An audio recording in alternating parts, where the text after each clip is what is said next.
Grupo PET Física da Universidade Estadual do Centro-Oeste oferece para vocês... PetCast.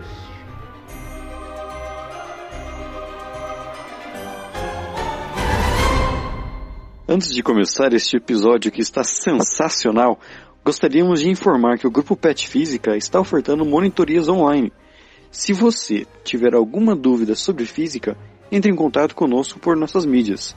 Agora aproveite o episódio. Até mais! Olá, queridos ouvintes. Bem-vindos à nova temporada do PetCast. Eu sou Luciano Dias, fitiano do Grupo PET Física da Unicentro, e gostaria de informar que, devido à situação de isolamento social, nosso programa está sendo gravado pela primeira vez de maneira remota, cada um no aconchego de seu lar.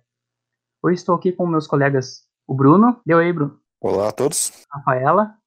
Oi. O Ricardo. Olá, pessoal. Vinícius. Oi. Como convidado, hoje temos o Dr. Hernani Macedo, para falar um pouco sobre o coronavírus. O Dr. Hernani é atualmente intensivista do Hospital Léo Orsi Bernardes, na Santa Casa de Tatuí e na Unimed de Itapetininga. Ele também atua como clínico geral em São Miguel Arcanjo. Boa noite, Dr. Hernani. Em nome do Grupo PET, eu gostaria de agradecer por ter aceitado o nosso convite. Olá, boa noite. Realmente foi um convite interessante, a gente ficou contente em fazer esse tipo de conversa assim, um pouco mais descontraída e esclarecedora. Estou à disposição de vocês aí para que a gente possa iniciar. Muito bem, doutor. Então, para começar, como nunca é demais reforçar, eu gostaria que o senhor falasse um pouco sobre os sintomas que o portador do coronavírus pode apresentar e também como prevenir esse contágio. Perfeito. Bom, eu acho interessante a gente poder entender um pouquinho só, eu vou ser bem rápido, o que representa um vírus, o que é, na verdade, essa situação viral. Falando do coronavírus, ele é um vírus que já existe na natureza, sem dúvida, há mais de 25 anos, e ele era um vírus que não tinha nenhuma atuação no ser humano, tinha mais atuação em animais selvagens, principalmente morcego e outros mais. E, por uma razão qualquer, ele acabou tendo essa afinidade para o ser humano, e gerando toda essa dificuldade que nós estamos enfrentando agora. Sem entrar em detalhes, quem surgiu esse vírus, por que aconteceu, isso aí tem algum viés bastante interessante, existe muita polarização em cima disso e alguns efeitos políticos também que abrangem essa situação toda. Mas o vírus é uma entidade viva, que ele não se classifica como uma bactéria. E tanto é que ele não é combatido com antibiótico, né? E ele também não se classifica como um ser totalmente inanimado, já que ele tem uma proteína que é chamada proteína da vida, né, no seu interior, e faz com que ele se replique. Então, o que faz um vírus? Se multiplica. Essa é a única atuação que ele faz. Ele quer se multiplicar. Ele não produz nenhuma enzima, ele não produz nenhuma substância tóxica, ele não produz nenhum elemento que faça diferença no ser vivo onde ele está. Ele se multiplica. Agora, nessa multiplicação, ele acaba transtornando a célula hospedeira, quer dizer, a célula que vai recebê-lo. Transtornar significa que ele muda as características dessa célula, ele muitas vezes destrói essa célula, e é justamente essa condição que faz ocorrer o processo da doença ou as variações biológicas daquele um ser vivo que é parasitado pelo vírus. Então, o vírus não é como uma bactéria que pode produzir toxinas, enfim, tem todo um metabolismo próprio e altera, independente de destruição celular, o agente ou o indivíduo que ela está parasitando, né? Então, só para a gente poder se centrar na história do coronavírus. Outra coisa importante, que o coronavírus, os vírus, de uma forma geral, eles são elementos muito simples. Eles têm uma cápsula e eles albergam uma proteína, que pode ser um DNA, ou um RNA, ou um DNA e RNA, as duas. No caso do coronavírus, em especial, ele tem a proteína RNA. né? Então, essa é a proteína. E a forma dele poder, vamos dizer assim, ocupar a célula hospedeira, existem duas formas. Primeiro, ele pode entrar na célula, injetando o seu conteúdo proteico, como se fosse uma seringuinha de injeção. Ele se acopla à parede da célula, injeta o RNA dentro, esse RNA entra por dentro da célula, ocupa, não sei se vocês lembram da época de biologia, ocupa os lisossomos, ribossomos, as mitocôndrias, e elas passam a fabricar e gerar a proteína semelhante à proteína do vírus, usando as próprias estruturas celulares para isso, como se ele se ocupasse de uma fábrica e fizesse com que todos os instrumentos dessa fábrica, o maquinário dessa fábrica, fosse trabalhar em benefício dele. Basicamente, ele infecta a fábrica. Exatamente, ele infecta a fábrica. Ele acaba transtornando a produção dessa fábrica, né? E ela então começa a produzir vírus, em vez de produzir elementos essenciais, alguns enzimas, enfim, aquela célula perde a sua capacidade produtora, o seu individualismo. E ela começa a se preocupar em produzir vírus. Aí, dentro de algumas horas, eles são replicados aos milhares e milhões. A gente tem notícia, por exemplo, que um único vírus, num período de 4 horas, pode ter uma replicação de até 1 milhão de unidades, né? Então, esse, vamos dizer assim, é o aspecto de uma situação viral e como que ela se coloca. Lógico que o organismo, na medida que ocorre isso, o corpo não fica parado. Então, nós temos algumas células de defesa, que a gente chama de linfócitos B e T, principalmente os linfócitos T, que eles, vamos dizer assim, eles identificam essa partícula diferente, né, vamos falar assim, e eles começam a indicar um procedimento de combate a ela. Um deles é a produção de anticorpos. O outro dele é a mobilização, que a gente chama de quimiotaxia, de polimorfos, que são outras células maiores, e elas tentam englobar esses vírus e destruir. Mas isso denota aí um tempinho, não é imediato. O organismo tem que reconhecer isso daí. A partir daí ele começa a realizar essa destruição desses agentes virais e a dificuldade da replicação deles, né? Bom, o coronavírus em especial, né? Ele tem uma proteína chamada proteína S, justamente essa proteína é o grande diferencial. Foi justamente por causa dessa proteína que ele se aficionou, vamos dizer assim, ao organismo humano. E a partir daí ele começa a entender o corpo humano como uma entidade biológica que pode ajudá-lo na sua replicação. E tem algumas afinidades dentro do corpo humano, algumas células no corpo humano que aceitam melhor esse vírus do que outras, entre elas as células pulmonares, né, as células do intestino, né, e as células cardíacas. É interessante que ele é um vírus eminentemente respiratório, então o pulmão é o principal órgão, né, de atenção desse vírus, né? Vocês não veem, por exemplo, condições relacionadas, por exemplo, à meningite viral por coronavírus. A gente não chegou a ver. Significa dizer que o sistema nervoso não é a primeira, assim, a primeira localidade a ser escolhida pelo vírus. Então, são detalhes muito interessantes. Quer dizer, esses 3 órgãos em especial, né, eles são muito, vamos dizer assim, relacionados a aceitar esse vírus em detrimento dos demais, né? Dos demais. Bom, de certa forma, falando sobre isso, a gente conhecendo esses detalhes, né? A gente pode, por exemplo, começar a entender algumas coisas da fisiopatologia do processo viral de infecção, né? Então, vamos assim, num primeiro momento, entender que esse vírus não voa. Portanto, ele não é um aviãozinho. É muito importante, certo? A gente às vezes pensa, eu estou na UTI, por exemplo, a gente às vezes entra numa UTI de Covid, que a gente chama vulgarmente de covidário, e a gente já o ar ali, você começa a se sentir angustiado. Fala, nossa, esse ar aqui está cheio de Covid. Não, não tem esse tipo de manifestação. Ele é carreado. Então, ele é carreado por algum líquido, seja saliva, seja excrementos, seja o suor da pessoa, enfim, são líquidos que carregam esse vírus e fazem com que eles sejam agentes infectantes em outros organismos, né?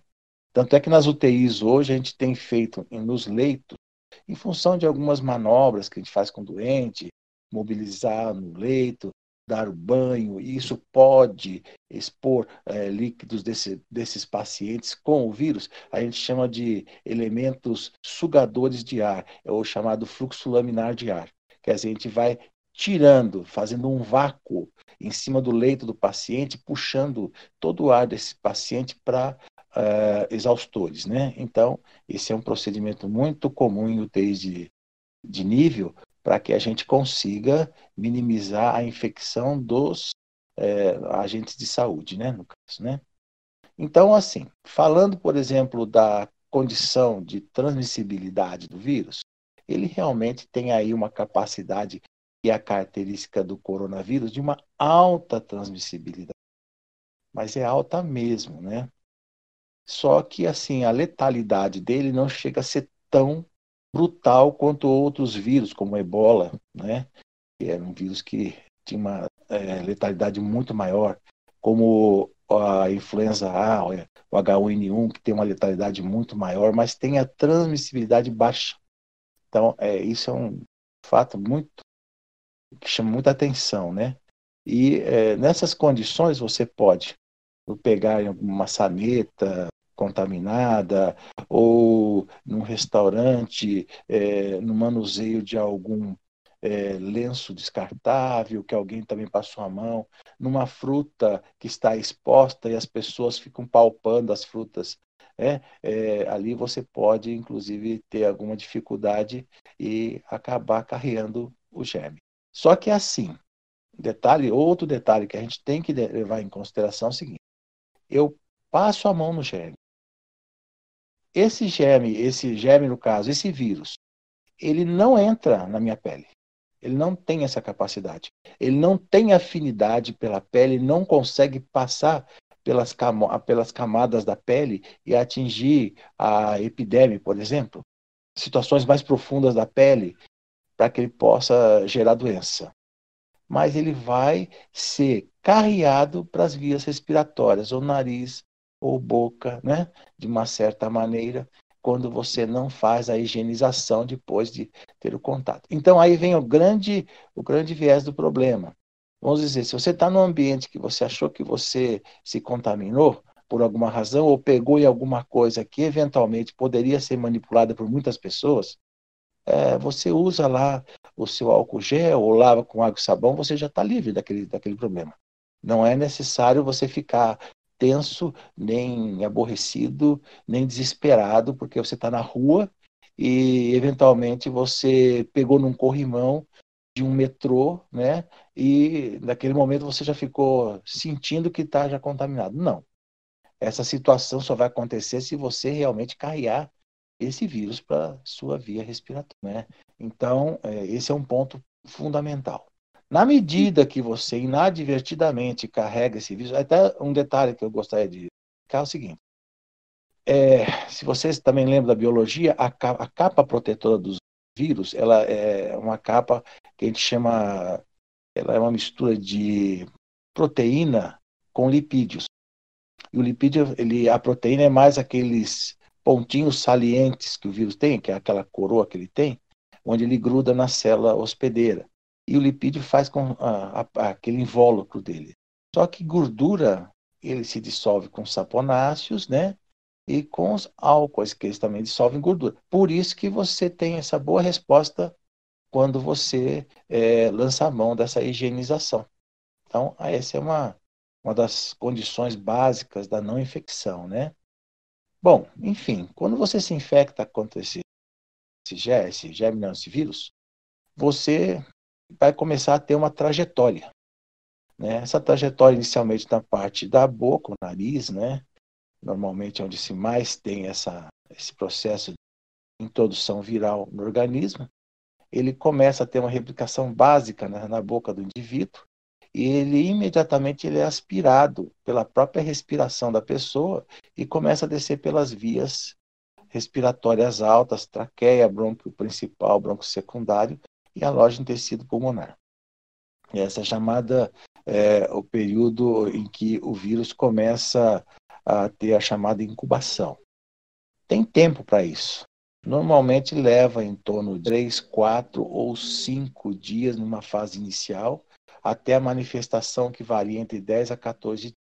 Agora, um detalhe muito interessante, que é um dos fatores, eu não vou falar assim que é patognomônico, que é patognomônico que é próprio do próprio vírus, mas que chama muito a atenção.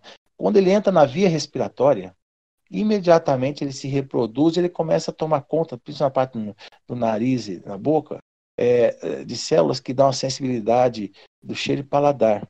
Então você começa a perder a capacidade de sentir o paladar e o cheiro das coisas, a gente chama disso aí de anosmia. Então isso é uma coisa que as pessoas relatam com muita facilidade. Pode ser um sintoma apresentado pela infecção? Esse acaba sendo um dos primeiros sintomas que a infecção começa a mostrar à pessoa, né? É um dos primeiros sintomas. Às vezes ele se manifesta antes mesmo dos grandes processos febris, porque a febre, ela, na verdade, ela é uma resposta já a uma replicação importante do vírus e uma resposta orgânica contra isso. E a febre, às vezes, ela não é tão importante, vamos falar assim, ela não se apresenta no primeiro momento em pacientes imunodeprimidos, pacientes diabéticos, pacientes que fazem tratamentos de cânceres, pacientes que fazem uso de medicações especiais para cardiopatas que usam medicamentos especiais, pacientes renais crônicos ou transplantados. Então você não vai ter uma febre evidente nessas pessoas, porque alguns deles já usam medicamentos imunossupressores. Então, isso é muito interessante a gente avaliar. Mas, como nós estamos falando de nós, como pessoas que não têm essas patologias, então você tem aí uma anosmia ou hiposmia, que é essa capacidade de cheiro que começa a desaparecer. Quase que isso no comecinho mesmo, no segundo, terceiro, às vezes até o quarto dia. E você começa a notar, às vezes, quadrozinhos que a gente chama de subfebris. Por isso que o pessoal usava aqueles termômetros, né, de radiação para tentar verificar presença ou não de febre. Agora vem um outro detalhe, né? É muito interessante isso. Nós estamos no hemisfério sul, um país tropical de hemisfério sul. Nós estamos entrando na época do inverno. Então, nós não temos só coronavírus circulante. Nós temos o vírus da gripe normal, né, e outras viroses que também provocam quadro febril, né, inclusive H1N1 também na fase inicial. Então, a gente tem que ter muito cuidado em fazer essas avaliações. Como as viroses, de uma forma geral, têm certa semelhança de sintomas, se recomenda febre, indisposição, um pouco de falta de ar, por ajuda médica. Isso é fundamental. Então, continuando na trajetória do vírus, esse vírus é aspirado, no primeiro momento, anosmia ou hiposmia, ele é aspirado, entra na via respiratória alta, baixa, toma conta do pulmão. Como ele vai destruindo algumas célulazinhas que carregam o muco do pulmão, você começa a ter uma dificuldade de expectoração, essa expectoração normal que a gente tem, né, que o pulmão faz essa limpeza, e você começa a juntar secreção no pulmão. Aí vem uma tossezinha que inicialmente ela não é muito carregada de secreção, é uma tossinha meio seca e que dá um pouquinho de falta de ar, a pessoa sente um pouco de cansaço, né? Então uma coisinha que você fazia, por exemplo, você dá uma corridinha de 30, 40, 50 metros, você entra numa estafa absurda e você fala, puxa, mas eu não sentia isso antes, agora eu estou sentindo. Então isso já é um motivo de alerta. Vem o cansaço. O cansaço é justamente porque falta de oxigenação em estruturas do corpo, músculo, entendeu? Até o próprio coração e até o próprio cérebro provocam esse cansaço e desânimo, que é o outro fator que o vírus provê. E aí você começa a ter, em algumas pessoas, pela falta de oxigenação dessas estruturas musculares e articulares, você começa a ter dor. É uma dor articular. E alguns referem dor muito forte, como fosse uma dor de uma Zika vírus, por exemplo, né? Uma dor, ou de uma dengue. Haja visto que tem que ser feito o diagnóstico diferencial dessas duas viroses. E se assemelha. Aí começa a haver uma certa semelhança de sintomas. Então, hiposmia, anosmia, falta de ar, dores articulares, tá? Perda de apetite. Aí vem um detalhe interessante. Pode ter ou não a diarreia, porque o vírus tem uma afinidade com os intestinos. E pode ter ou não uma taquicardia, ou o coração acelera em função também porque o corpo recebe essa falta de oxigenação e como uma resposta a ativar alguns elementos, entre eles o coração. Então ele quer que o coração bata mais rápido para carregar mais oxigênio, para prover a falta que está ocorrendo em alguns setores, principalmente o tronco cerebral, que ele tem detectores de oxigenação no tronco, e eles que fazem essa mobilidade. Então você tem uma taquicardia, uma dispneia, que a gente fala que a respiração fica acelerada, né? E a pessoa então sente essa fraqueza e já tem uma tendência a querer beber até água em excesso. Esses são sintomas chamados leves, né? Ou que se recomenda entrar em contato com um posto de saúde, ou até mesmo, se não tiver um hospital. O Brasil tem uma enormidade de postos de saúde, a gente tem hoje mais de 40 mil postos, né? Nos países europeus, a recomendação foi que as pessoas, por telefone, passassem a centros médicos os seus sintomas. E existia uma orientação para que as pessoas não entrassem em contato com quem realmente estava muito doente em hospital. E aí alguns médicos orientariam a colocação dessas pessoas nos seus domicílios num primeiro momento. Então, esse é o sintoma inicial da doença. Não sei se vocês conseguiram entender bem como é que funciona o mecanismo. Sim. Uma pergunta rapidinha. Esse sintoma das dores musculares, ele é causado de forma similar pela gripe comum, né? Exatamente. Você tem toda a razão. Existe um detalhe que até foi bom você falar sobre a gripe comum. A gripe comum, ela às vezes causa sintoma muscular, mas não por hipóxia da musculatura, né? Ela causa por a afetividade do vírus diretamente ao tecido muscular, causando então um processo inflamatório, né, local, e causa esse cansaço. O outro já causa mais por falta de oxigenação dessas estruturas. É como se você, atleta, que corresse, sei lá, 10 quilômetros, né?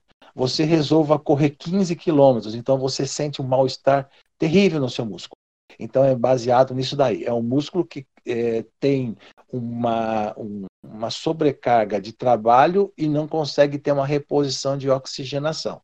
Só que no caso do vírus é diferente. Você numa atividade normal muscular, você já tendo uma falta de oxigenação adequada, você passaria a ter essa diminuição, essa dor manifestada por hipóxia.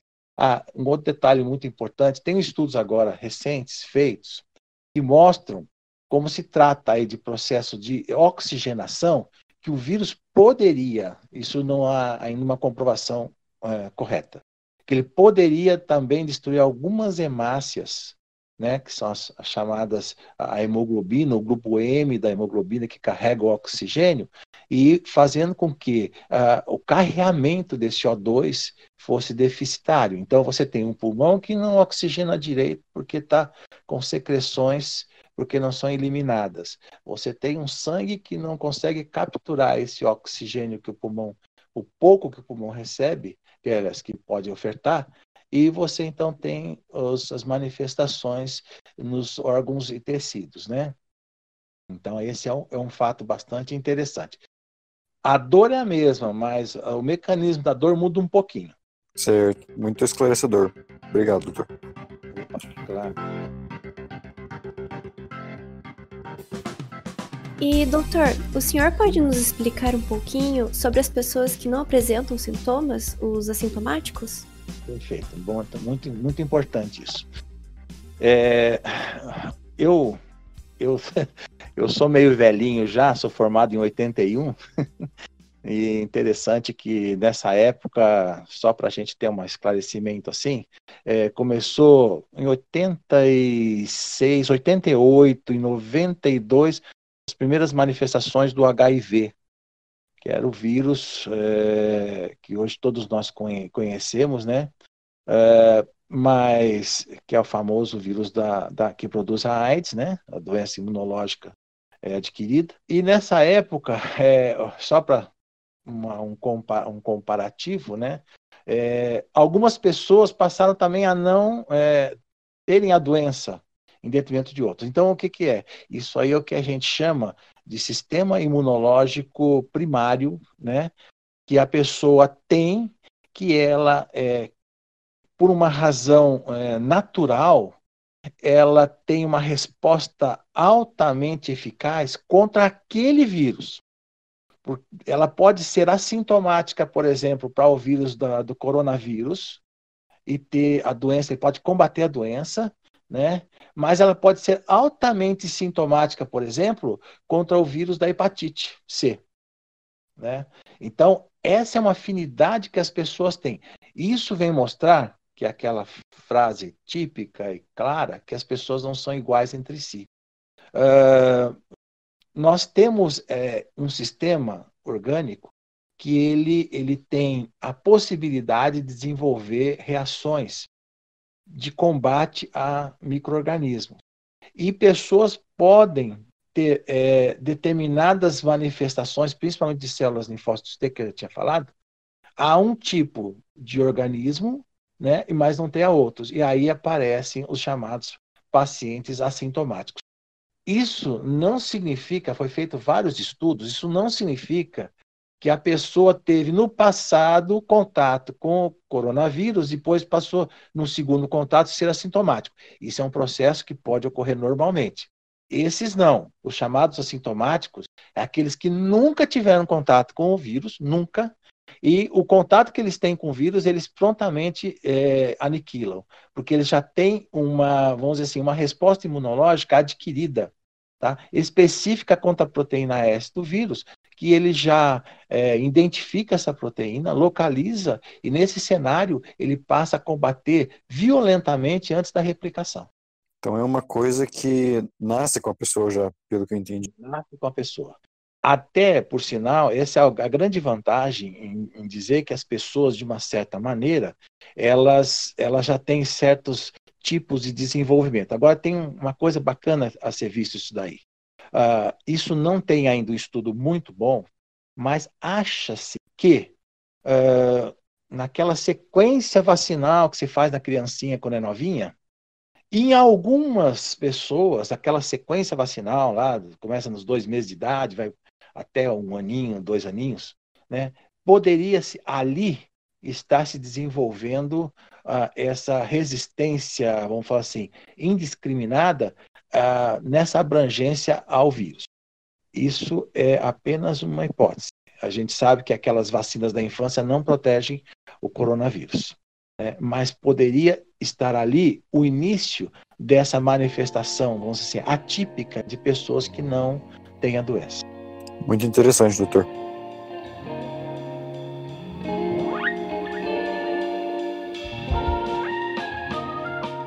Agora, prosseguindo um pouco no assunto, né? Quanto à área profissional, quais são os cuidados assim que os agentes da saúde, em especial os que trabalham nos hospitais e, né, UTIs, que eles devem ter durante a pandemia, e se tem algum tipo de preparo que eles passam, um treinamento, um protocolo a se seguir, sabe? Isso. Bom, agora pulando já diretamente ao hospital, a área que a gente trabalha, às vezes a população geral olha o profissional dentro de um hospital como sendo responsável por jogar a doença para a população, vamos fazer, não hospitalar, né? Você vê só como é que coisa. Às vezes a gente fica assim constrangido em verificar assim muitas pessoas, né, agradecendo o trabalho dos médicos e enfermeiros, e em contrapartida às vezes você encontra na rua coisas diferentes, como enfermeiras que saem do hospital, entram num táxi, né, qualquer, e se tem outra pessoa no táxi, essa pessoa abre a porta, sai e fala que não vai ficar com alguém que vem do hospital contaminado. Isso já aconteceu aqui na nossa região. As moças, por exemplo, que saem com as suas motos, param no farol de trânsito, a pessoa joga pedra dizendo que elas estão contaminando a cidade. Então, existe essa controvérsia, essa situação assim, bastante interessante. Mas dentro do hospital, o trabalho que se faz dentro do hospital de prevenção, ou os equipamentos de proteção individual, que a gente chama de EPIs, né?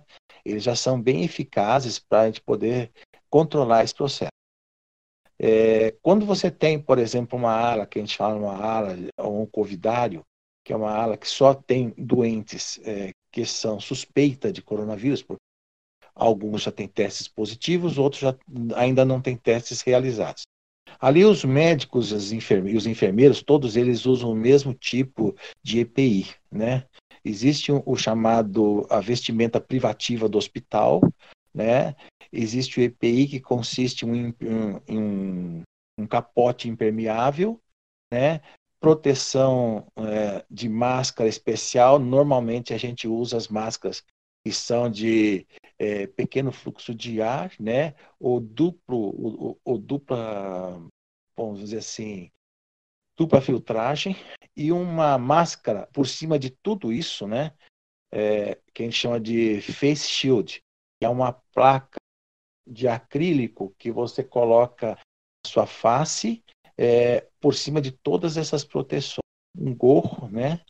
E um óculos 100 grau para você também ter essa proteção. Luvas, normalmente a gente usa uma luva dupla, né? Você retira depois do procedimento a luva de cima para você usar a luva de baixo para tirar o EPI. Essa é a maneira com que as pessoas andam no hospital. Geralmente a gente usa sapatos que são providos de um aspecto especial, não se usa tênis, é proibido tênis, é proibido sapato comum, só se usa esses sapatos de borracha fechados, sem oxigenação, sem pertuito no sapato, né, que podem ser laváveis, né,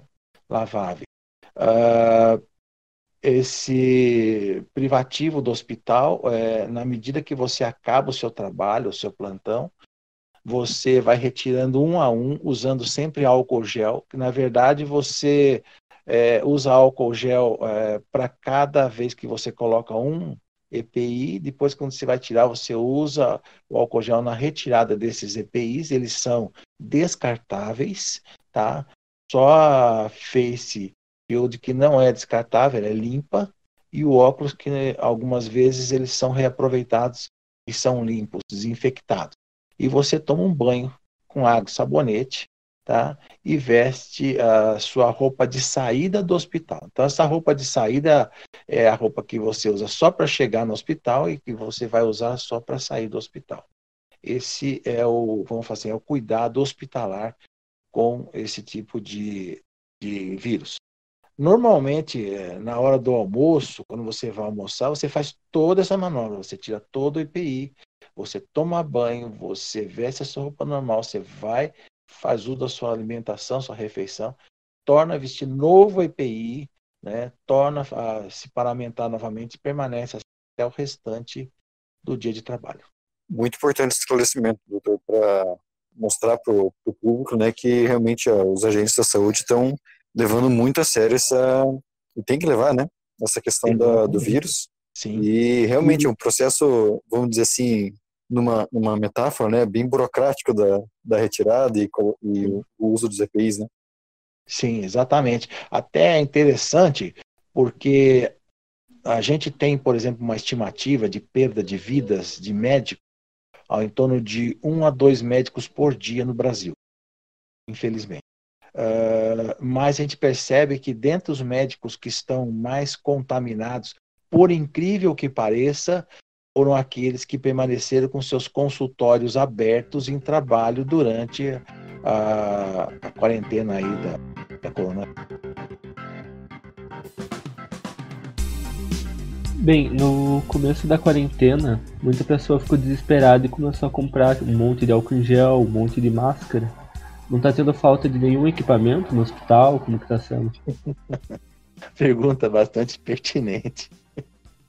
Na verdade, tá sim. Até, por sinal, houve uma iniciativa governamental em fazer com que os hospitais fossem abastecidos inicialmente desses produtos, né, antissépticos, e depois liberados para a população normal. No começo, nós não conseguíamos muito facilmente o álcool em gel, as máscaras especiais, que é a chamada N95, né? Porque quando você trabalha com paciente com coronavírus, você tem uns detalhes interessantes em termos de máscara. A máscara que o médico usa, que o pessoal usa na manipulação do paciente que está contaminado, é uma máscara mais fechada, mais firme. Chama de N95, ou EPP1, ou EPP2, EPP3. E aí vai fechando a porosidade da máscara, até é uma dificuldade muito grande, porque às vezes a máscara é tão fechada que se você for ver a oxigenação do médico, da enfermeira, depois no final do dia, está todo baixo, porque eles não conseguem nem respirar direito ao longo do dia. Alguns sentem dor de cabeça no primeiro momento, porque são máscaras muito fechadas, né? Porque eles ficam reinalando CO2 continuadamente. Não tem aquela troca de oxigenação normal para esses profissionais. Então, faltava essas máscaras, sim, mas agora, nesse exato momento que nós estamos vivendo, eu diria a você que essa situação meio que já normalizou, né? Apesar que a gente ainda deve passar por uma situação de constrangimento ainda da doença. Como eu falei, nós estamos no hemisfério sul e aqui a gente vai entrar no inverno.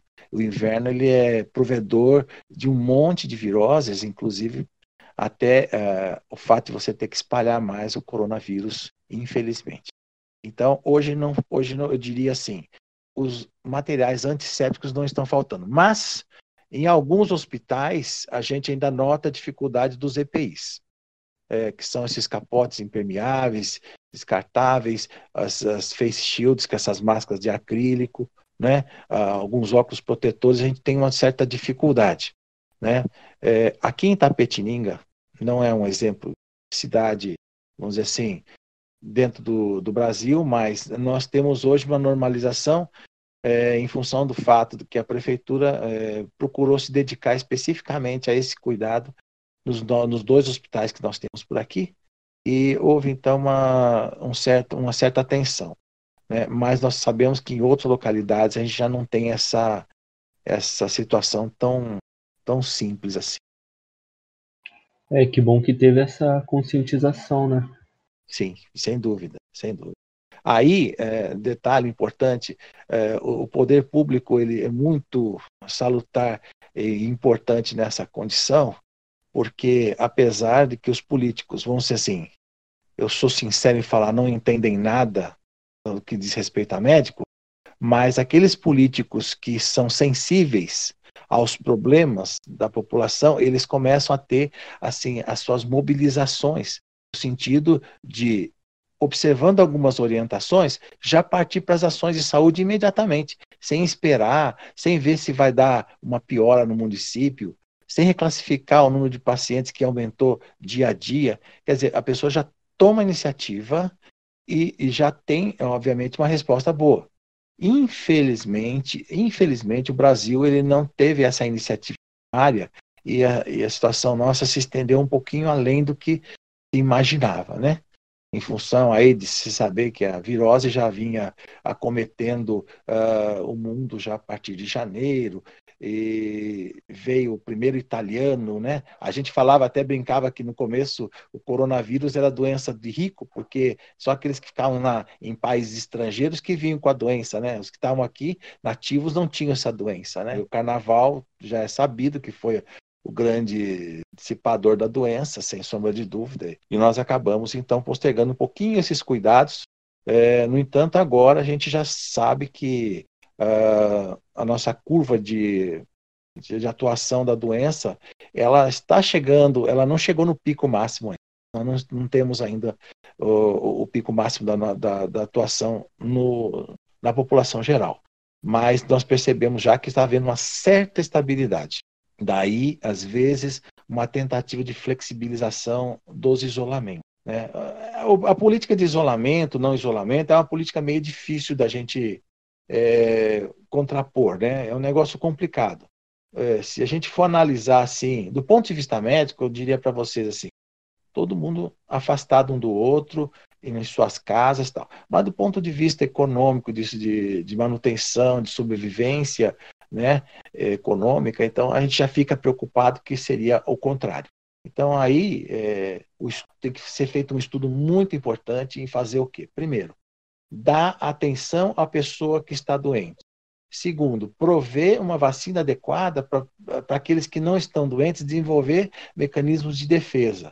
Terceiro, promover uma condição de cura, né? Além da atenção hospitalar, a cura prévia, né? A cura na medida que você tem a virose, você tem um medicamento que bloqueia esse vírus. A vacina, ela não é um bloqueador, ela é um preventivo, né? Então, eu acho que dentro dessas possibilidades, a gente vai ter a doença estabilizada, né? Já que se sabe que a vacina aqui no Brasil está prevista para final de 2021, promoção dela. Já tem estudos aí feitos pela Fiocruz, pelo Butantan, né? Os dois médicos, Dr. Ricardo Gazinelli, se não me engano o nome dele, um infectologista muito conceituado, a doutora Ana Maria Moro, que é lá do Butantan. Eles já estão trabalhando com afinco na hora de vacina. E, doutor, como a situação política atual está influenciando na atuação dos profissionais da saúde? Olha, Rafaela, vou falar a verdade para você. O grande problema da nossa política, né, é a discordância de opiniões, tá? Então, a gente tem, assim, uma discordância muito grande. Às vezes tem situações em que fala assim, o médico não tem nada a ver com o problema político. E eu falo para você, não, o médico tem muito a ver com o problema político, com as discordâncias e com, vamos dizer assim, os acordos políticos que são realizados, né?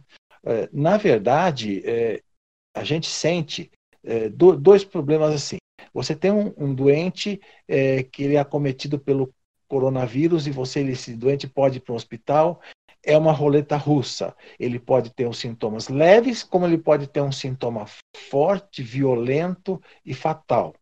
Tem uma internação de quase 56 a 60 dias, às vezes, de hospital, dos quais 90% disso dentro de uma UTI. Isso é grave. Ao mesmo tempo, você está evitando que essa pessoa não tenha esse processo, porque você não tem ainda uma cura adequada. Você tem N medicamentos. Depois eu posso discutir com vocês as medicações que a gente tem hoje em mãos, mas você tem, assim, um grupo grande de pessoas contaminadas. Hoje nós temos aí no Brasil mais de 34.600 mortes por essa doença, mais de 630 mil pessoas contaminadas no Brasil. Então, é uma situação grande. Então, os políticos, eles têm um papel preponderante, porque pela fala deles que as coisas, as ações são realizadas. Quando um político chega e fala assim, ninguém sai de casa, né, ele vai ter que entender muitas coisas quando ninguém sai de casa. Ele vai ter que entender que são empregos que são deixados, ele vai ter que entender que são empresas que são paradas, resposta financeira para o Estado que é diminuída, né? Ao mesmo tempo, você vai ter pessoas que não têm coronavírus, mas elas vão estar com quadros de depressão, como já muitos na cidade nossa. Nós vamos ter pessoas que vão ter problemas até na alimentação, porque falta parte financeira, né? Perda de emprego, comoção social e vai por aí fora. Então, a tarefa do político hoje é uma tarefa muito delicada. Eu vou falar assim, bem a verdade, é uma pele que eu não gostaria de estar vestida nela, né? São decisões. Eu achei muito assim, pertinente a fala o Trump é um presidente americano, ele é meio complicado às vezes, mas ele falou uma coisa muito interessante, que se valeu das muitas bobeiras que ele falou, essa valeu bastante. Ele falou o seguinte, que a maior dificuldade que ele ia ter durante toda a vida dele, durante todas as resoluções de vida, seria aquela em que ele disse para a população voltar ao trabalho. E realmente, o grande problema é esse. A influência política, ela não pode nem ser tanto ao céu, nem tanto à terra. Não adianta a gente pedir para as pessoas se isolarem, por quê? Vamos entender a curva da doença. Primeiro, a curva da doença é o seguinte, ela é uma curva, vamos dizer assim, ela é uma curva, tem uma área interna da curva que ela é a mesma, né? Essa curva é uma área, é uma curva que tem a área interna a mesma. É uma curva sinusoidal, tá? Ela pode ter um pico alto, né? E você tem um tempo pequeno. Mas ela pode ter um pico baixo da curva, mas eu vou estender esse tempo. Então, a área interna dessa curva ela passa a ser igual. Isso é muito importante entender isso.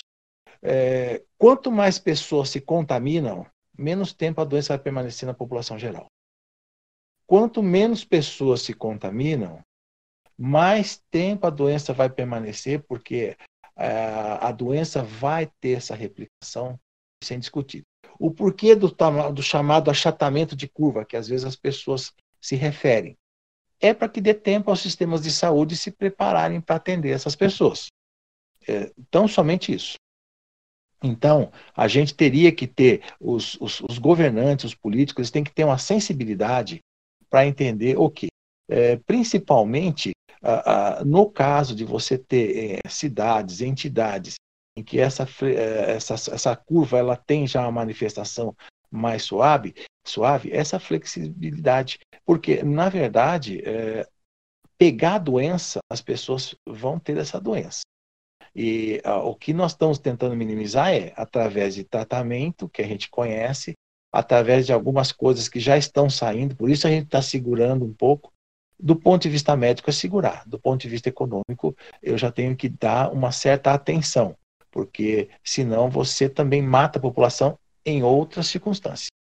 Agora, o político, ele tem que ter uma sintonia imensa com os serviços de saúde, ao mesmo tempo com o clamor popular e os serviços econômicos que a nação provê.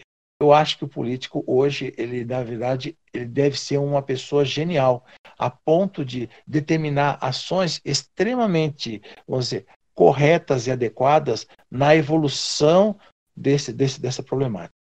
Sempre entendendo que o ideal para que a doença não tenha a proliferação adequada são os distanciamentos sociais. E aí sim, eu acho que Rafaela, dentro desse contexto todo, eu acho que muita coisa vai ter que ser mudada concernente a isso. O número de pessoas dentro de um restaurante, o número de pessoas dentro de conduções, tá? Eu acho que tudo vai ter uma parcela de sacrifício, né? Olha só para você ter uma ideia. Foi feita uma pergunta uma vez assim, mas olha, quando flexibilizar que as pessoas saírem na rua, as conduções, o metrô vai ficar cheio de gente, vão voltar as contaminações. Correto. Aí vem o papel dos empresários, o papel do comércio. Então, se você pudesse pôr assim, comerciantes ou lojas, uma loja abre 7 horas da manhã, recebe os seus funcionários às 7 horas, a outra começa a funcionar às 8, a outra começa a funcionar às 9. Então, quando essas pessoas que vão para a rua para trabalhar, elas vão em horários diferentes. Aí você não precisa acumular, por exemplo, o transporte público, né? Do que, por exemplo, você ter todas as pessoas entrando num horário só. Dentro do hospital, você tem uma ideia, nós já flexibilizamos horários de trabalho. Hoje nós temos uma turma de funcionários que entram às 6 horas da manhã e outra turma que entra às 7 horas da manhã, que são os plantões normais. E outra turma que entra às 8 horas da manhã. O que acontece? Lógico, a pessoa que está às 6 horas da manhã já está lá cedinho. É o que usou. O das 7 horas não vai encontrar já o transporte público, aqueles das 6 mais. Tá? E não vai encontrar também no transporte público aqueles que vão entrar às 8. Então, você vê só, todos os setores da sociedade agora vão ter modificações a serem feitas e os políticos têm que sentir esse tipo de trabalho e tentar ajudar também nesse tipo de condição. Outra coisa, já que pessoas terão que ficar em seus lares, Os governos têm que dar auxílios especiais também para que se mantenham essas pessoas isoladas, né? Da mesma forma que dá um auxílio para a pessoa se tratar, tem que dar um auxílio para a pessoa se alimentar, comer, sobreviver. Então, é complexo. O problema, ele precisa assim, de muito estudo, de muita coerência. Se houver briga, se houver desavença, se houver questionamento, polarização, não dá certo. Isso que eu ia falar, doutor. A gente pode ver nesse ano que uma discussão que era para ser totalmente científica se tornou um tanto quanto política, né? Que é o uso da hidroxicloroquina. Sim, a hidroxicloroquina é um problema sério, né? Então, a hidroxicloroquina na verdade, isso foi descoberto por índios, para você ter uma ideia. Ela não foi uma descoberta muito científica, assim, estruturada em laboratório. Isso aí ele é colhido de uma estrutura vegetal, e ele foi descoberto por índios, foi usado em N situações, primariamente no uso da malária, né? Depois ela passou a ser usada como anti-inflamatório de muitas doenças, né? De artrites reumatoide, de lúpus e assim por diante. Né? Ela é uma droga que, vou falar a verdade, o maior campo de prova dessa droga é o Brasil. Nós não temos, por exemplo, estudo de hidroxicloroquina, por exemplo, Brasil e América do Sul, na verdade. Nós não temos um campo de prova, por exemplo, em países do hemisfério norte, por exemplo, que não tem esses tipos de problemas, né? Mas mais países da faixa tropical.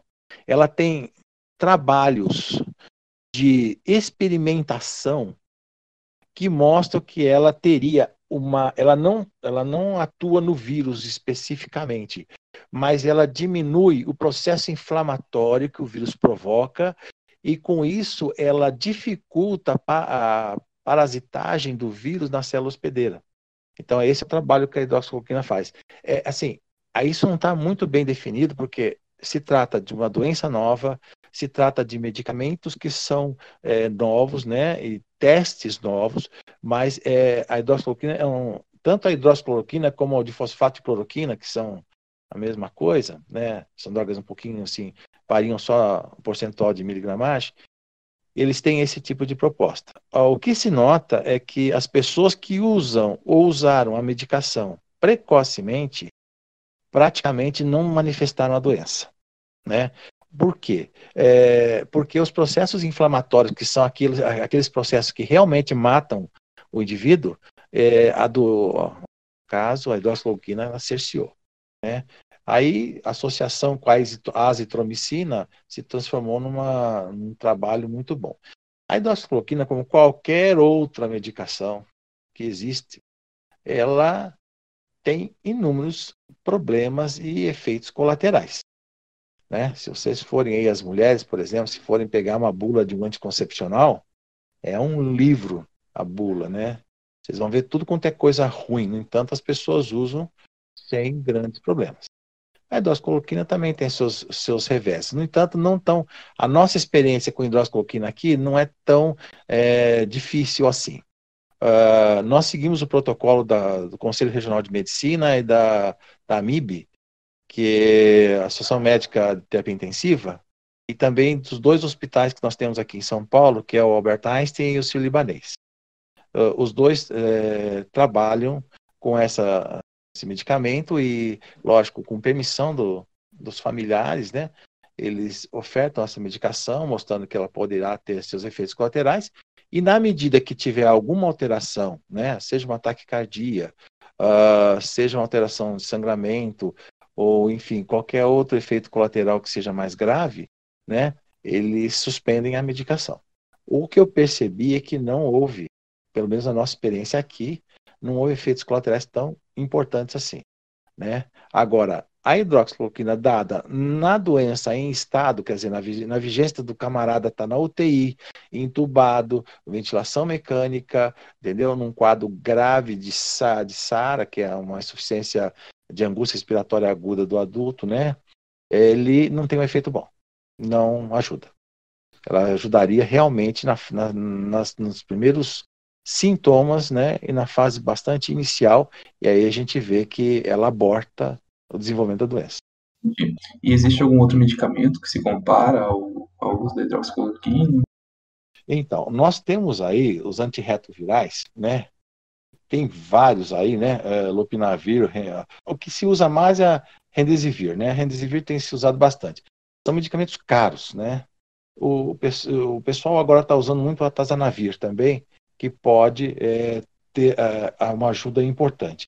E os chamados medicamentos, os vermífugos, os protetores como ivermectina, a anita, né? Então, são medicamentos, por exemplo, que têm ajudado nesse trabalho de combate.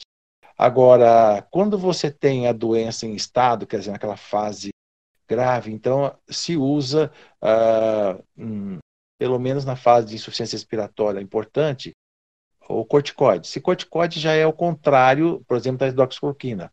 Não se deve usar na fase inicial e se deve usar nas fases mais graves e de evolução mais difícil, né?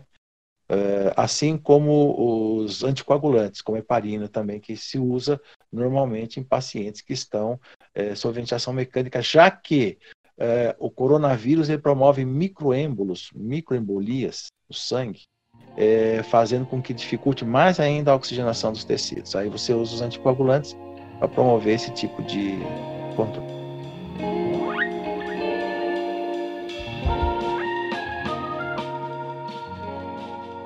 Sobre a vacina, então, eu fiquei curioso. O senhor falou que já existe, ela já está sendo desenvolvida, é isso? Sim, perfeitamente. E como que ela atua em si? Perfeito.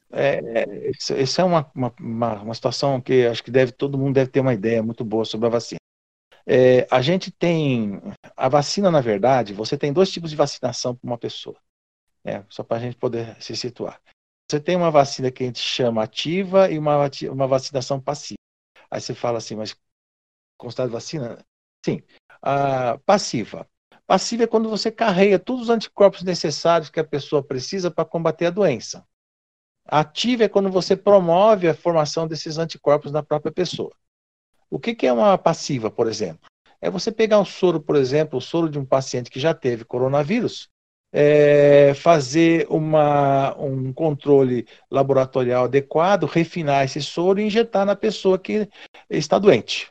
Então ele vai carrear dentro desse soro todos os anticorpos para combater a doença.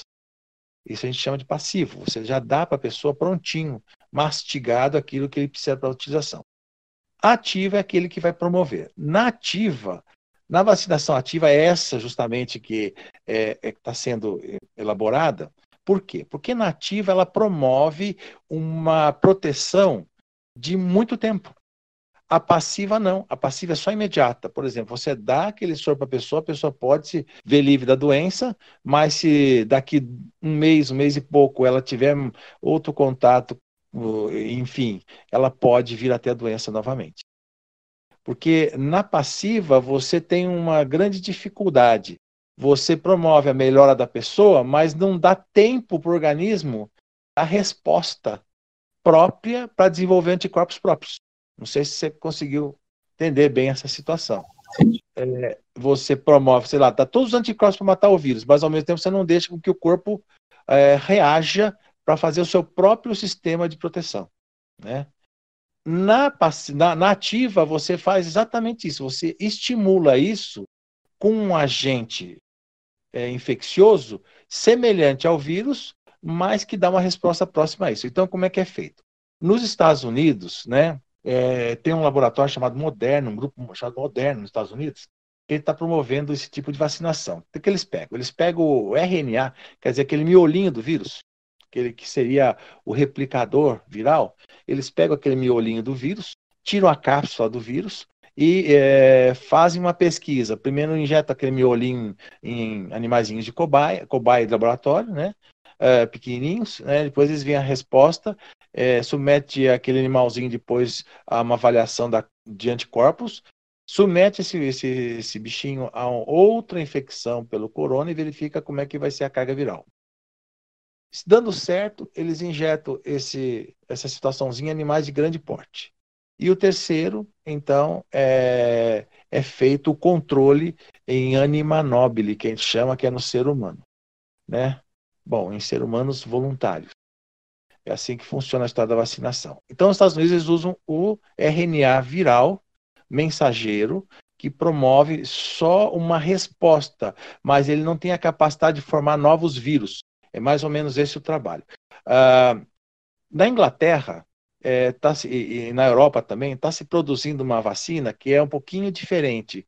Ela pega um vírus normal de uma gripe que não faria grande coisa para o ser humano, né? Que seria uma gripezinha simples, pega esse vírus e põe dentro desse vírus o RNA do corona, né? Aí esse vírus vai infectar o ser humano ou o animal de laboratório, que seja, ele vai promover uma resposta imunológica contra esse vírus, que ele não é fatal, ele não traz transtornos, mas o organismo começa a fazer a leitura daquele RNA. Só que ele é feito por um hospedeiro próprio, né? Então você tem assim um hospedeiro que vai a célula ser parasitada. Então esses dois tipos de processo de vacinação, né? Assim a vacina, ela consegue fazer com que você desenvolva anticorpos contra aquela cápsula viral do corona que eu citei para você, principalmente a proteína S, né? E promove então essa proteção. Toda vez que um vírus depois entra no corpo, ele é reconhecido muito rapidamente, existe uma quimiotaxia, promove a liberação e vamos dizer, a aproximação de células polimorfonucleadas, fagocitagem dessas estruturas, né, e destruição delas. Hoje no mundo existem 45 tipos de vacinas que estão sendo produzidas em toque de caixa. Vamos dizer assim, quem vai soltar a primeira vacina vai ser o que vai ser o grande vencedor da corrida. E tem mais de 30 laboratórios em pesquisas assim brutais nesse sentido. Só para ter uma ideia, a Johnson & Johnson americana recebeu do governo americano 250 bilhões de dólares para a produção da vacina. Sabe? Quer dizer, mais de 1 trilhão e pouco de reais para começar a produzir a vacina. 1,5 trilhão de reais para começar. Então, é muito dinheiro assim que vai, né? É um absurdo. A gente sabe que essas vacinas não vão ser baratas. Hoje a gente está estimando o custo de vacina por pessoa na ordem de 5 mil reais pelo tipo de trabalho que a coisa está trazendo. É lógico, quanto mais se produz, esse custo vai diminuir. E lógico que os governos vão ter que arcar com esse custo, sem dúvida nenhuma. A população comum não pode arcar com um custo de 5 mil a até 10 mil reais por vacinação, né? Não tem cabimento. Então, hoje, nós temos essa perspectiva mundial da vacina e no Brasil, até o final de 2021, já a Fiocruz, junto com o Instituto Butantan, tem essa, vamos dizer assim, já tem essa vacina em mãos. Eles estão usando o mesmo método inglês, quer dizer, estão pegando o RNA, pondo num vírus hospedeiro, esse vírus parasita a célula, mas não é letal para a célula. Ele parasita, se replica, a célula reconhece ele e produz um anticorpo que, ao mesmo tempo, combate o RNA do vírus do coronavírus. Que bom que já está sendo desenvolvido, está tendo investimento para esse trabalho. Só que outro problema que tem chamado a atenção é a questão da falta de leitos. Isso daí é um negócio sério. Aqui em São Paulo, a gente tem vários hospitais, né, de campanha que foram construídos e que tem leitos que ficam lá inativos. A falta de leito realmente é uma situação que deixa a gente preocupado. Eu vou falar uma coisa para você. Na verdade, cada município ou cada estado do Brasil vinha tendo um serviço de saúde dentro de um determinado percentual de acompanhamento dos doentes de uma forma geral. Então, você lá, vamos dizer assim, São Paulo tinha disponível 2.000 ou 2.500 leitos de UTI próprios para aquelas pessoas que precisassem desses leitos nas suas doenças comuns. Daqui a pouco apareceu um coronavírus que acabou fazendo com que houvesse, além das doenças comuns, uma sobrecarga. E isso realmente demandou aí, pelo menos, um aumento desses leitos. Nós temos dificuldade realmente com os aparelhos, um respirador artificial que eu montei 2 UTIs, né? Então a gente sabe os custos. A gente pagava para um respirador artificial na faixa de entre 28, os mais carinhos, 30 mil reais. Esses mesmos respiradores estão na faixa de 180 até 250 mil reais, né? Então, assim, o pessoal tenta aproveitar a doença, é aquela velha famosa história, né? Enquanto uns choram, outros vendem lenço. Então, o camarada aproveita a desgraça humana para fazer um lucro positivo em cima disso, né? Máscaras, por exemplo, que a gente comprava a 80 centavos uma máscara descartável, hoje se vende a R$ 5, né? Então, são situações assim, bem aborrecidas. O leito hospitalar, realmente houve falta desse leito de UTI por esse incremento. Nas cidades de maior porte, isso conseguiu se contornar bem a situação. Hoje, São Paulo, por exemplo, ele tem uma ocupação de leito de UTI e não chega à sua ocupação máxima, não. Eu estou falando de São Paulo inteiro, não da São Paulo capital, mas você tem em torno mais ou menos entre 78% a 78% de ocupação. Tanto é que as ocupações maiores de leito de UTI estão sendo dentro da capital. Então, aí a gente está fazendo o chamado fluxo inverso. Em vez de você mandar o paciente grave para a capital, para os grandes centros, por exemplo, o Hospital das Clínicas e outros hospitais, Hospital Paulista, Hospital São Paulo, você faz o seguinte, você tira desses hospitais e manda para as cidades do interior que tem um leito de UTI. Aí você fala assim, mas o atendimento numa cidade interior não vai ser menos ou menor, não vai ser insuficiente? Não, porque hoje, eu diria que até 10, 15 anos atrás, a gente tinha essa grande diferença entre a capital e o interior, né, no que se diz respeito à conduta médica. Hoje, devido à internet, a medicina online, né, você tem aí as videoconferências que a gente faz, existe uma padronização, né, horizontal nesses tratamentos, de forma que às vezes a mesma conduta que eu tenho, por exemplo, dentro do Sírio-Libanês, eu tenho na minha cidade aqui de Tapetininga. Eu, por exemplo, todos os meus plantões, eu pego os meus pacientes da UTI, às vezes na faixa de 8, 10 ou 12, eu discuto com 2, 3 intensivistas do Albert Einstein em São Paulo, o mesmo paciente, todos os dias eu faço isso. Então, as condutas são iguais. Agora, lá, eles estão lotados. Aqui, eu tenho uma certa flexibilização de leitos. Então, está sendo feita essa distribuição. No entanto, em locais em que você já tinha restrição, e um deles é Amazonas, né, Pará, né? Amazonas, por exemplo, leitos de UTI, parece que no estado todo do Amazonas você tinha, parece que 10 ou 12 leitos de UTI, só na capital, praticamente, Manaus. Entendeu? Então, agora você vê só, vem uma situação dessa, vem uma população em peso ficar doente, aí você tem aquela exacerbação de hospitais, gente em corredor, gente morrendo, gente isso, gente aquilo.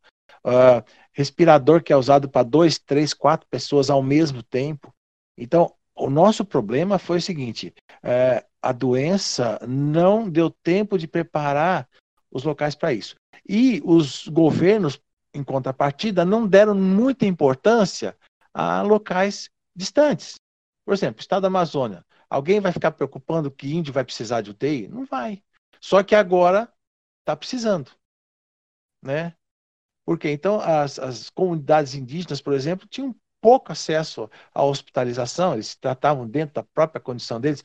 Nessa condição, eles acabaram ficando contaminados, né? E vai por aí afora. Outras situações, que escolas militares, por exemplo, escolas militares. Um exemplo, a escola preparatória de cadetes da aeronáutica, por exemplo, a EPICAR, ela contaminou 200 alunos dentro da escola. Por quê? Porque o pessoal não parou de dar atenção, todo mundo ficava lá, junto, naqueles alojamentos juntos. E assim por diante. Então, nessas condições, aí você tem a falta realmente. E aí houve essa redistribuição. Eu acho, assim, leito, ele até existe, mas ele vai precisar ser bem melhor ocupado, né? Os grandes centros estão em falta. São Paulo tem mais de 95%, 96% de ocupação de UTI, São Paulo capital, né? Só que foi construído 6 hospitais de campanha com mais de 2.000 leitos de UTI, mas por alguma razão, por algum tipo de política, esses leitos não foram, vamos falar assim, preparados adequadamente. Então, a gente está tendo ainda uma dificuldade nesse sentido, mas aí eu diria que a história está rodando mais em benefício de alguns políticos do que para a população. Então, tem essa dificuldade, a gente é obrigado a ver isso, né? A gente vê isso. Mas, por esse fluxo inverso, tirando de locais que estão super aglomerados para locais que estão menos congestos, a gente tem conseguido disciplinar um pouquinho mais o atendimento. Foi uma grande falta de proatividade, né, do governo, né, de não ter levado a sério a pandemia no início e achar que não ia ter grandes proporções do Brasil, e acabou sendo que a gente está no segundo lugar, né, do que mais sofreu. Segundo lugar abaixo dos Estados Unidos. Agora, você tocou num assunto muito importante, porque, na verdade, a saúde, vamos dizer assim, no que se refere à parte, por exemplo, hospitalização, ela não é muito bem olhada, porque é mais fácil você, por exemplo, inaugurar o posto de saúde e pôr a placa do governo lá ou do prefeito no posto, do que você equipar uma UTI ou aumentar o número de leitos de um hospital, que é um negócio interno e que não vai dar mérito para ninguém. Você não vai pôr placa, por exemplo, em cima da cabeceira do doente, mostrando que você que deu aquele leito para o doente. Então, isso daí foi uma situação em que, eu diria assim, uma política um pouco torpe, uma política não muito inteligente que a gente vinha mantendo. Talvez essa pandemia faça com que se olhe com mais atenção essas falhas para que não se repita mais esse tipo de problema, né? Que nem eu tenho uma dúvida, caso alguém se machuque, tenha algum problema de saúde que não seja relacionado com o coronavírus, ela vai no posto de saúde, ela vai no UPA, como que é feito? Bom, boa pergunta. Boa pergunta mesmo. Bom, a gente está falando tanto de coronavírus e esquece que as pessoas também têm outros problemas de saúde, né? Os hospitais normalmente têm feito o seguinte, quando você tem uma situação em que você tem, por exemplo, se machuca, um acidentado, qualquer coisa, é hospital. Não tem posto de saúde para essa pessoa. Você tem uma hipertensão, você tem uma dor pré-cordial, suspeito de infarto, é hospital, não é posto de saúde. Posto de saúde, você vai lá quando você tem uma situação rotineira, você é um hipertenso diabético, vai pegar uma receita, vai tratar de uma situação bastante simples, que é o teu dia a dia, eu acho que aí você deve recorrer ao posto de saúde. E os sintomas leves da coronavírus também você pode recorrer. Os hospitais, de uma forma geral, eles têm uma divisão de atuações. Por exemplo, o que nós estamos fazendo aqui? Nós temos um pronto-socorro em que a gente fala assim, é um pronto-socorro respiratório, em que você atende aqueles pacientes que têm problemas respiratórios de uma forma geral. Então o camarada chega e fala assim, olha, eu estou com falta de ar, estou com tosse, pronto. Esse rapaz vai ser atendido numa situação especial. Aquele que se acidentou com o carro, bateu a cabeça, se machucou, ele vai num outro, separado para que não haja realmente esse tipo de situação. Agora você fala assim, mas todos os hospitais funcionam dessa forma? Eu sinto falar para você que não. Por isso a gente sempre recomenda que, de uma certa maneira, a pessoa recorra ao hospital realmente numa necessidade bastante premente, né? E que, de uma certa forma, em sintomas mais leves, que recorra realmente a um posto de saúde ou uma orientação. Agora, sem dúvida nenhuma, situações agudas e, por exemplo, dor no peito, pré-cardialgia, uma crise hipertensiva violenta, a pessoa se desidratou por um vômito, uma diarreia forte, acidentes, tem que recorrer ao hospital, não tem escapatória. Eu acho que é uma situação indiscutível. É lógico, mas correu risco? Corre, mas você está correndo mais risco de vida de você não ir do que de você ir, né? Porque existe realmente alguns cuidados que a gente toma para pessoas que estão com outras doenças que não são as chamadas viroses respiratórias, né? retornando um pouquinho sobre esse papo de que as pessoas têm a falta de leitos, né? E a recomendação é que elas fiquem em casa mesmo que tenham alguns sintomas leves. Vem as recomendações do Estado e da OMS em geral de usar os equipamentos de prevenção do vírus, né? Como máscara, álcool gel. E teve aquela recomendação do Estado do pessoal fazer a própria máscara, né? Sim. E aí eu creio que tenha surgido uma dúvida ou talvez uma falta de informação sobre que tipo de tecido ou que tipo de máscara que pode ser promocionado, né? Bem, uma pergunta pertinente. Vamos entender um pouquinho tamanho, né? Entender tamanho para a gente poder falar sobre essa coisa. Tamanho do vírus. O vírus é um agente que ele gira em torno mais ou menos entre 100 e 120 angstrom, né? De diâmetro. As máscaras, por exemplo, uma máscara cirúrgica comum, ela tem 2.000 angstroms de diâmetro, então é um buracão, né? Uma máscara N95, que é a máscara que você usa, ela chega a ter porque tem vários tipos de N95, ela chega a ter em torno de 300 angstroms de diâmetro. A chamada máscara com dupla filtração, que é a mais poderosa, até deixa o profissional de saúde até um pouco angustiado, ela tem 50 angstroms de diâmetro.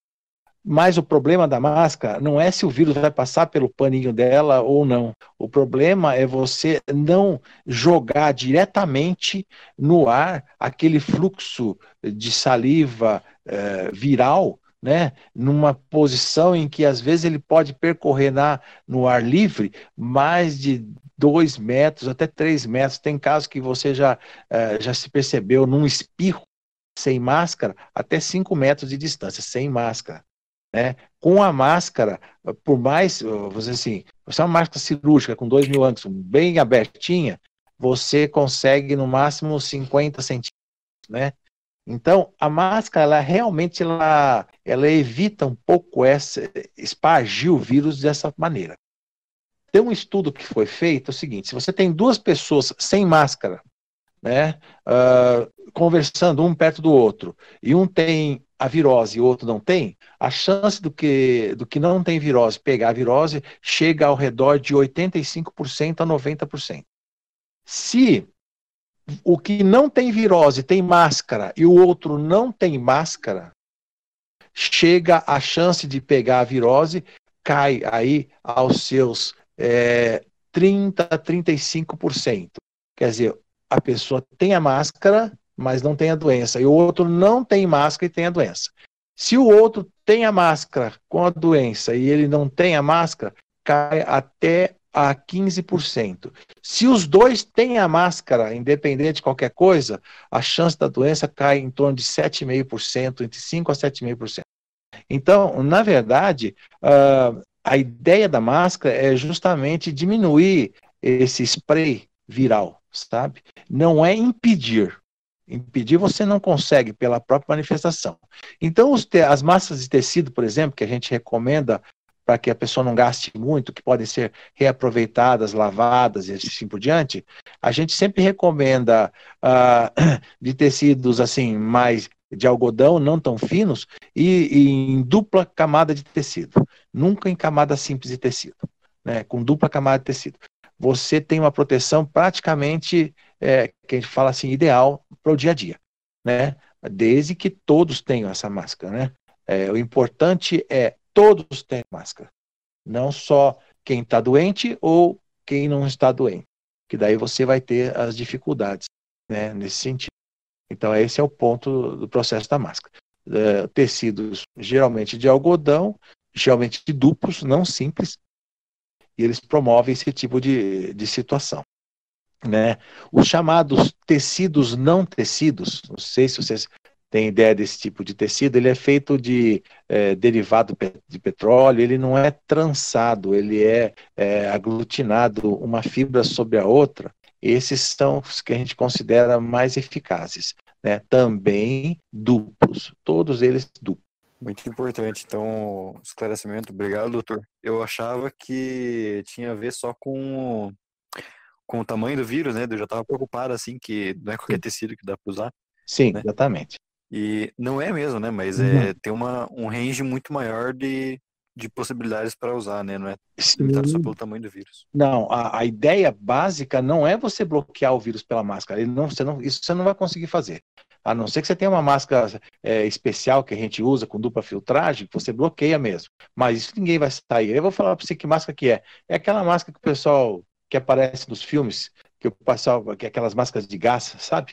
Que aparece um filtro de cada lado. Nossa, parece é aquela. É aquela. É a que o pessoal usa, às vezes em situações especiais, você usa aquela. Aquela bloqueia o vírus. Aquela bloqueia, mas você não vai andar com um negócio daquele na rua, né? Média daquela máscara, depois de 250 até R$500 cada uma, né, delas. E depois tem os refil, que você tem que trocar um de cada lado, né? Então não tem. E outra, você não vai encontrar vantagem. Esse aqui é o negócio. Porque você não vai, não vai te ajudar uma máscara leve, que você prende aí na orelha, vamos falar assim. Hoje a 3M está fazendo uma máscara até bastante interessante, que você consegue colocar ela na face. Ela tem é como se fosse aquela máscara lá do Homem-Aranha, você bate assim, ela gruda na cara, sabe? Sem precisar sem ficar prendendo assim na orelha, nada. Ela tem uma espécie de não é um metal, ela tem uma peça de nylon que mantém uma memória que gruda, né? E ela, na parte externa dela, ela tem um silicone fininho e ele é bem áspero, que ele fica grudando. A mulherada conhece bem esse silicone que elas usam nessas meias 7/8, que gruda na metade da coxa. É aquele siliconinho lá, que ele gruda na pele, sabe? Então você não tem que ficar prendendo atrás da orelha, no pescoço, nada. E é uma boa máscara aquela. É um simbionte de máscara. Uma infinidade. Se soubesse que o pessoal já bolou mais ou menos em torno de uns 100 tipos diferentes, você não tem ideia. É impressionante. Tem máscara até do Darth Vader. Exatamente. Tipo, a gente fala até um face shield aí modificado. Exatamente, é isso mesmo. Pega até o pescoço. E, doutor, em relação ao isolamento social, como isso pode afetar a saúde mental das pessoas? Muito bom. Olha, eu vou falar para você uma coisa. Isso aí é uma coisa que a gente tem ficado muito preocupado. Eu, por exemplo, tenho dentro da minha UTI um trabalho de psiquiatria e análise psiquiátrica com meus funcionários. Né? Por quê? Porque, na verdade, até o trabalho de confinamento em hospital, que algumas delas fazem em hospital, já está trazendo esse transtorno de ambientação. O ser humano não é uma pessoa para ficar isolado, ele é um ser social, né? Basicamente. E por ser um ser social, ele acaba tendo manifestações psíquicas na medida que ele não tem essa interação. E a gente tem percebido um aumento muito grande de alguns transtornos psiquiátricos que são até necessários que você faça uma ação específica contra isso, fazendo então até pessoas tomarem condutas assim bastante incisivas. Eu tenho, por exemplo, um funcionário que ele começou por ter que ficar confinado dentro da casa, teve um pouco de febre, a gente deixou lá, ele começou a ter agitação psicomotora, gritar, não querer que as pessoas encostem nele, entendeu? Enfim, mudou a característica, né, psíquica dela, e inclusive passou a não se alimentar direito, passou a ter medo da morte de forma descomunal. Então isso daí tem deixado a gente preocupado, e uma coisa também que não se dá muito atenção é em trabalhar, né, o aspecto psíquico das pessoas que estão colocadas sob confinamento ou distanciamento social. Se preocupa às vezes apenas com o processo do controle da infecção, ou enfim, cuidados básicos, e não se vê a parte emocional, que no ser humano é fundamental. Obrigada por ressaltar essa importância. Então, doutor, para finalizar, eu gostaria de agradecer novamente sua presença e participação no nosso programa, e também parabenizar o senhor pelo seu trabalho, e se o senhor quiser deixar alguma mensagem, fique à vontade.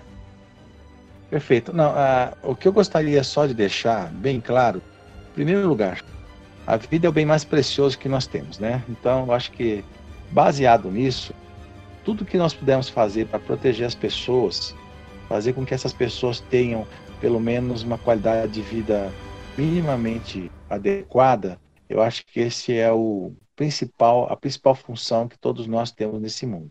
Ajudar de uma certa maneira, isso é fundamental, né?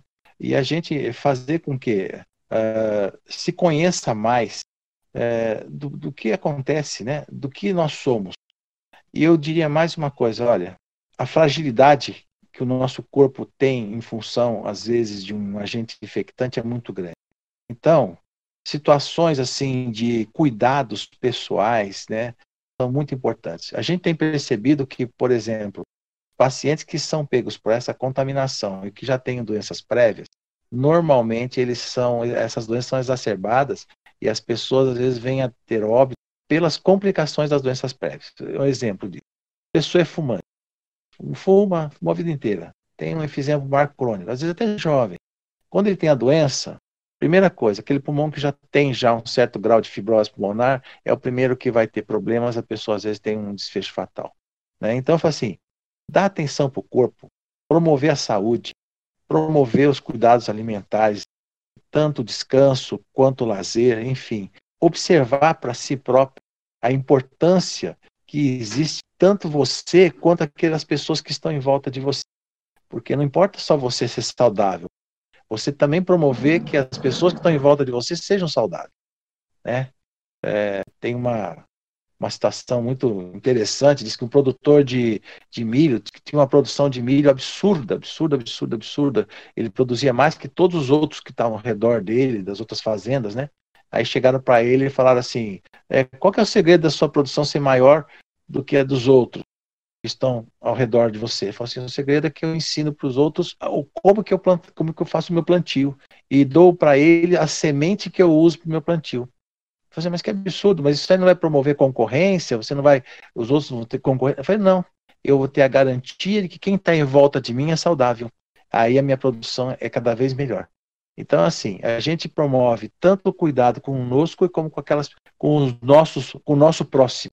Então, a gente tem esse zelo também pela humanidade, por quem está ao nosso redor, por quem é próximo. Quer dizer, em outras palavras, ser mais consciente do que ser um ser humano, né? E eu também quero parabenizar vocês aí por essa iniciativa essa live aí, porque isso, com certeza, é um negócio que vai se replicar, né? A mídia é um veículo poderoso para isso. E acredito eu que o trabalho que vocês estão fazendo é um trabalho tão importante quase como o trabalho do médico. Porque vocês conscientizam as pessoas que talvez tenham um conhecimento muito frágil do que eles têm que fazer, né? Isso é importante. Obrigado. Nós agradecemos muito.